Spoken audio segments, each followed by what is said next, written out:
You made the film Wait Until Dark in 1967. And then it was something like 10 years before you made another film. Why did you stop? I quit movies to stay with my children because I couldn't take the stress of being away from my son. I missed him too much. I became emotionally unhappy.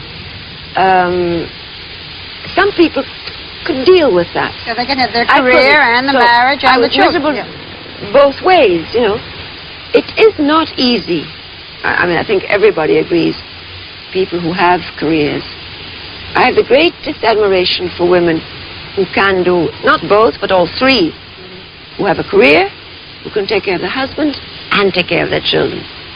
I could do 3 jobs. I could make a movie and shop and cook and maybe do something else. That doesn't wear me out. I cannot deal with too many emotions. You were married twice. Marriage was very important. True? Both marriages broke up. You have a son from each. So do you say to yourself, since the marriages didn't make it, look at the films I gave up? Oh, Lord, no. No. No. Because that wouldn't make any sense. That is the way my life went.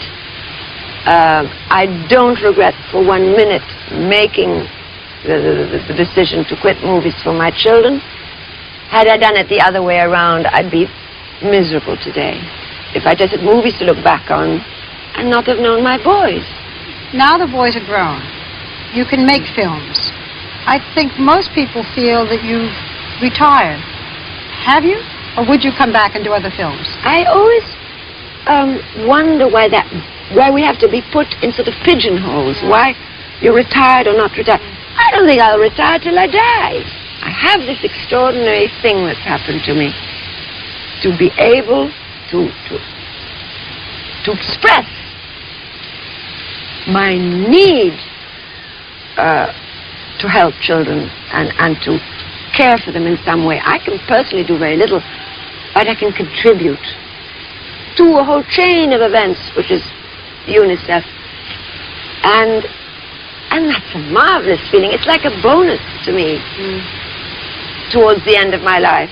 And if this career has left me with something very special, it's the fact that it's left me with this, whatever it is, this voice, this curiosity people have still to see me, to talk to me, which I can use for the good of children. What could be nicer? You know, it could be great. Are you now in a funny stage, age-wise? That is, you're too old to play the ingenue and too young to play the old one? No, because of course I'm too old to play the ingenue, but I'm right to play a 60-year-old, which I am.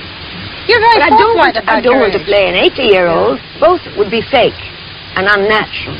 There's no point in my trying to tell people that I'm not 60, because it's all over the papers every time, you know, they say anything about me, and I don't care. What is important, obviously, I don't think it's the looking old, but you feel old when something happens to your life to make it very different from before. When you can't contribute anymore, that's when you start feeling old, and you feel it's at the beginning of the end. And that I find loneliness, not solitude, because I like solitude, but that's the kind of loneliness that is sad about aging, if that happens. You're not alone. You have a man in your life who loves you very much. I have a wonderful man in my life. I have my Robert. We have so much in common. He's so good to me. He takes great care of me.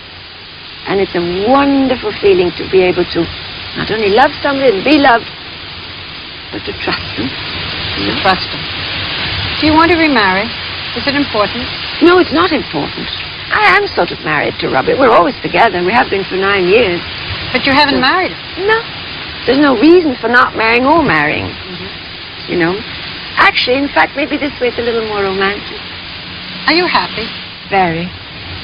The best time of your life? Eh? Best time of my life. Interesting. Took a while, but I got there. Every person who has seen a film of yours has their favorite film. But for you, which one do you want to be remembered by? Well, I suppose perhaps by the one I was discovered. which was Roman holiday. I have a very special feeling of tenderness for that picture. Which of the cities visited did Your Highness enjoy the most? Rome. By all means, Rome. I will cherish my visit here in memory as long as I live.